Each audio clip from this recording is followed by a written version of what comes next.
السلام عليكم ورحمة الله وبركاته. معكم أماني أو أي شيء تبون تسوون اليوم حلقتنا عبارة عن كيف تخلي ماينكرافت لابتوب أو مهما كان.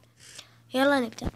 طبعا أكيد إنك لما تدخل مثلا اعتبر إنك دوبك محمل ماينكرافت حتطلع لك كذا، استنوا يحمل كذا حتطلع لك أكيد.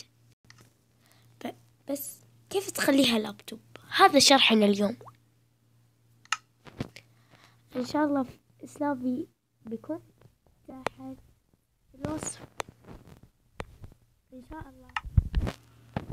وكيف حتخليها؟ طيب حتدخلون هذه الطريقة أول شيء.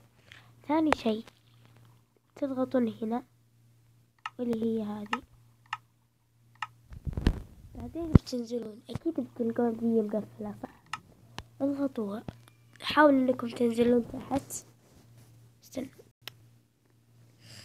اذا نزلتم بتلقون هذه، شوفوا انتم اضغطوا هذه واضغطوا هذه، فجأة اطلعوا شوفوا ايش تلقون.